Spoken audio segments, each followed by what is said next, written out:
Hello folks, welcome back to another tarot card reading. This one is going to be for the fixed signs, so Aquarius, Scorpio, Leo, Taurus, and I think that's it, yeah.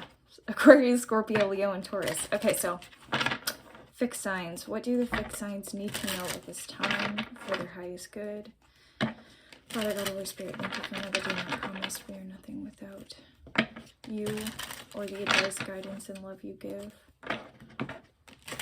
What do my fixed signs need to know at this time on the YouTube that are watching this video? Fixed signs that are watching this video, what do they need to know?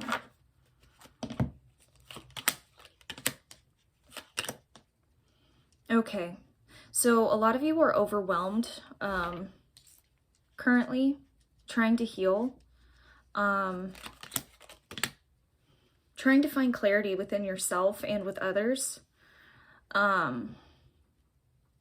possibly looking back at ways that you've been mistrustful in the past towards others. Let's see, let's get the Six of Cups clarification.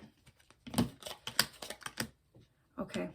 It's hard for you to make a decision moving forward because a lot of the things that you loved went away, or a lot of the illusions that you had towards life went away in this last year. With the Queen of Wands, you've been trying to go towards your heart, move forward into your heart. But the funny part is I'm getting the Ace of Swords while clarifying the Queen of Cups reversed. Some of you could be waiting for an apology, or wanting to deliver an apology to give clarity.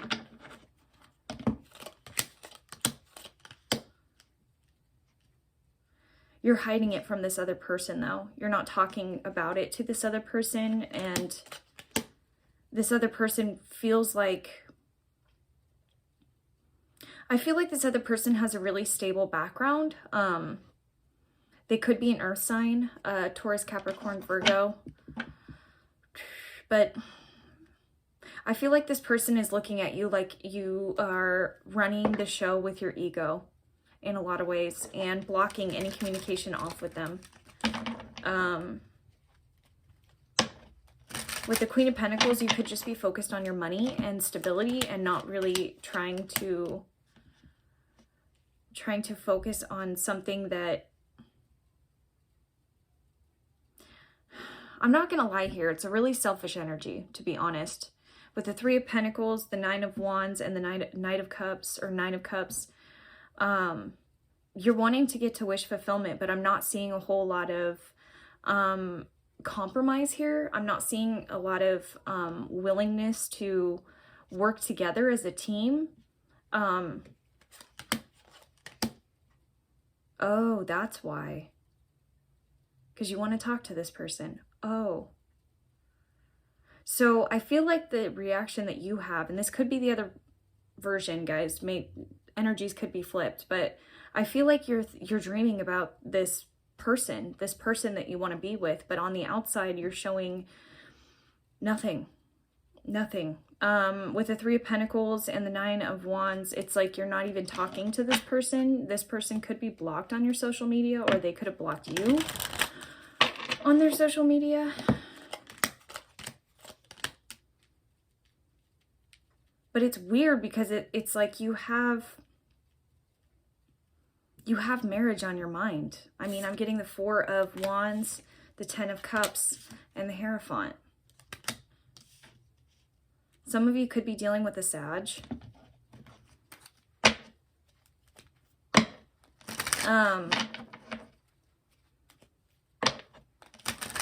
I know this is going to sound weird, but I feel like the person that you're thinking about doesn't have the same kind of traditional values that you do, and it really perplexes you because you love this person. You feel like you could have abundance with this person. You know that you're going to have a legacy. You can feel it in your bones, but you don't know who to give it to, and you're feeling a lot of delays in your plans. I feel like you're being pushed to say something or to have a conversation about something, but you're really not wanting to do that. Possibly because of reasons out of your ego. Maybe not, maybe it's not even an ego thing. Maybe it's you don't really want the confrontation. You're not looking to have that kind of confrontation with a person. And I almost feel like confrontation triggers you in some way, shape, or form. And it's like, it's almost like you feel like it would be too much work to get back together with this person or to have a conversation with this person. Like it would be a rough road for you, and you're not sure if you want to take that road or if that other person is going to take that road. It requires accountability. But your wish fulfillment is with this person, and you know that. And so it's leaving you stuck. My God. Hierophant, Four of Wands, and the Ten of Cups. Guys, this is somebody who has to truly acknowledge how they're feeling. If you feel like you're stuck, if you're stuck in a position where you don't know where to travel forward, or you don't really want to talk to this person and you're hoping that someone else comes along, I feel like even if someone else were to come along, it wouldn't be the perfect fit for you because you don't have clarity yet. And because you don't have that stable background you're not healed. You're not healed. So yeah, people could come into your life, but they're going to just teach you the same lessons that you're learning right now. So it's imperative that you try to close out the cycle. Because I feel like if you do have a conversation with this person, you will find a lot of clarity. Maybe there were some mistakes made in the past by both of you. Maybe there were consequences that were unforeseen in the relationship. But with the Queen of Swords, I know that this person is coming by and they seem really sharp. But I feel like they want clarity as well. And there's going to continue being fighting and unsuccessful feelings in your relationships until you find clarity with this individual. Or you want to fight for this person. But I'm not seeing you communicate that or talk about that.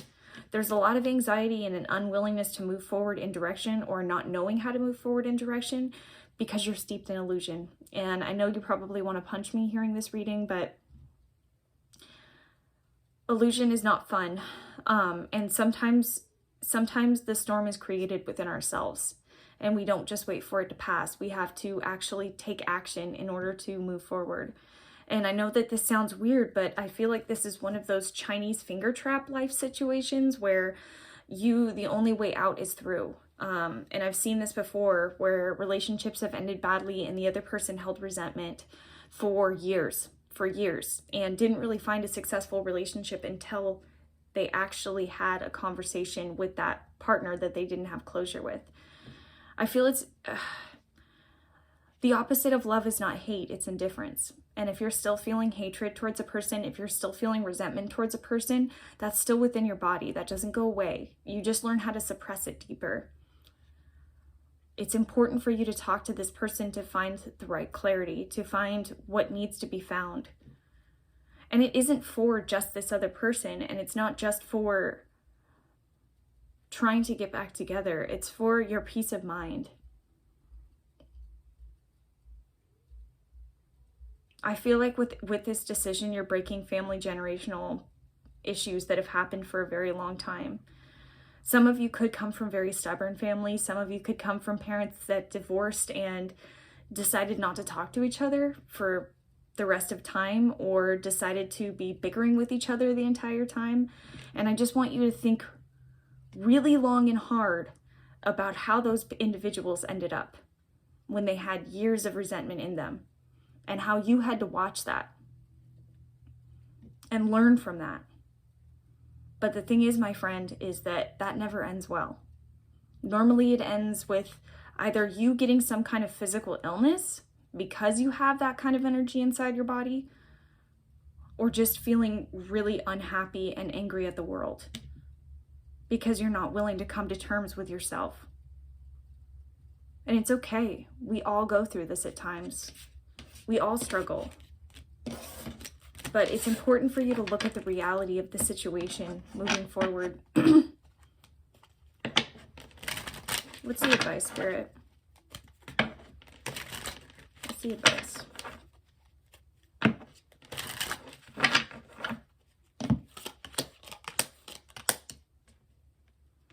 It's time to look at the past. It's time to do the shadow work.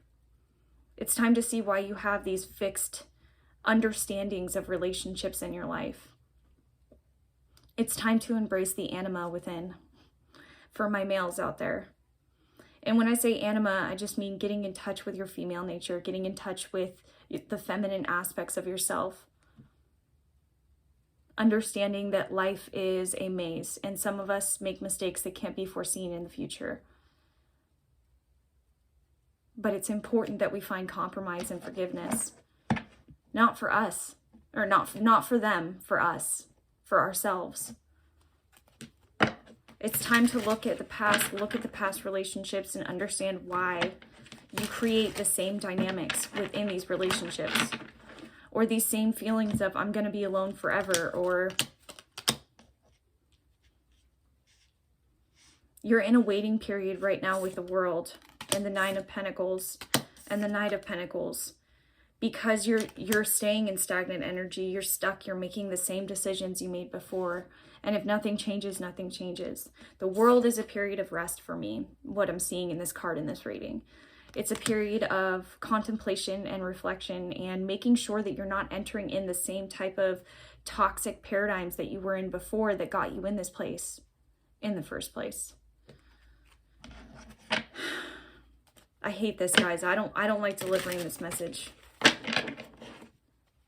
because I know this message all too well.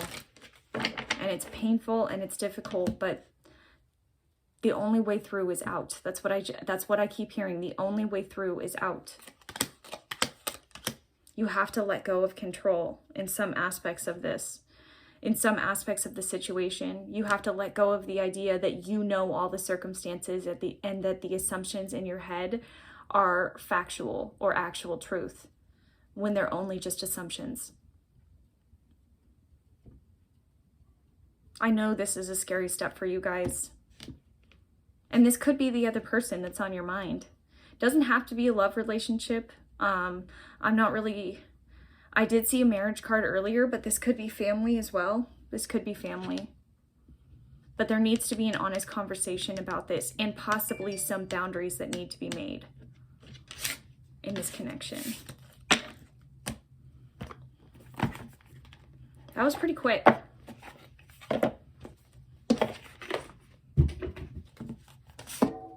Okay, so let's get some guidance cards for all you guys. All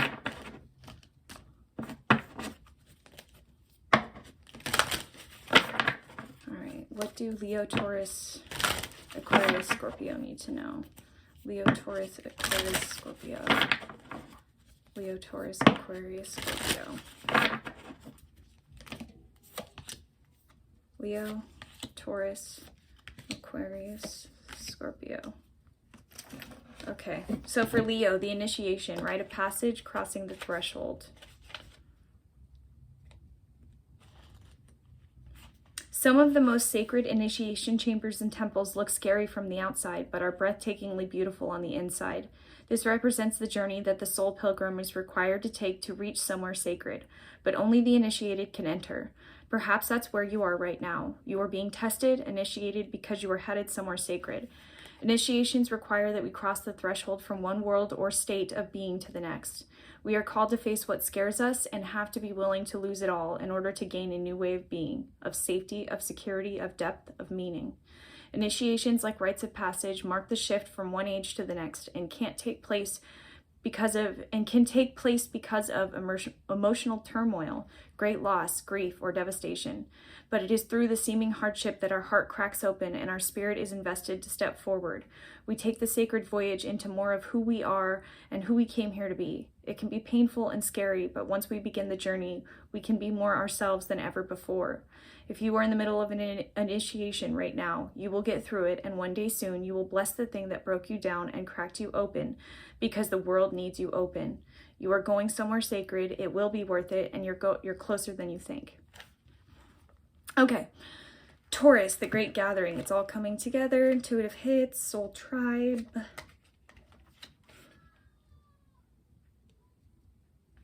96. This is for Taurus. You are being called to let your intuition move you physically. You are connected to a group of souls who are weaving a web around the planet, and as you travel and share your creation, something is rethreaded. This card is an acknowledgement that you are either being called to connect with others who are like you at a soul level, or that you already are. You are being called to gather groups of people, either by leading them or becoming part of a group that can support you and your soul's personal mission. You are part of a group of souls who agreed to be here at this time in history to heal yourself, your ancestral line, and the planet, to raise consciousness so that we can continue to call this magnificent place home for eras to come. One of many consciously choosing to devote their life to something greater than yourself. It's time to call in your tribe by sharing your soul's voice and letting yourself be seen. Okay, Aquarius, align your life.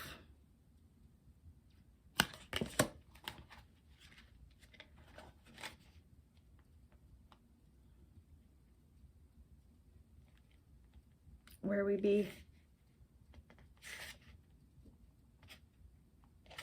34.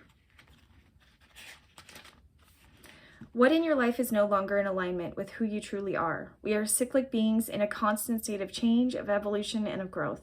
Change is one of the only certainties of life. When you resist your cyclic nature, you resist life and feel stuck.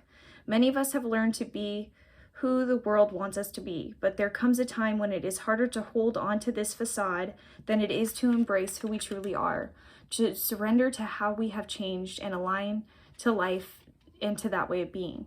If you pulled this card, you are being called to let go of who you once were or the things that you once defined yourself by, the job, the relationship, and the mask you wore, and to embrace who you truly are now, to courageously step into the person that you came here to be in full authenticity, to embrace your weirdness and your uniqueness. Perhaps you have outgrown some relationships or circumstances, and it is time to reassess and bring all the parts of your life into alignment so that they are congruent with who you truly are today. Okay, and Scorpio, don't dim to fit in.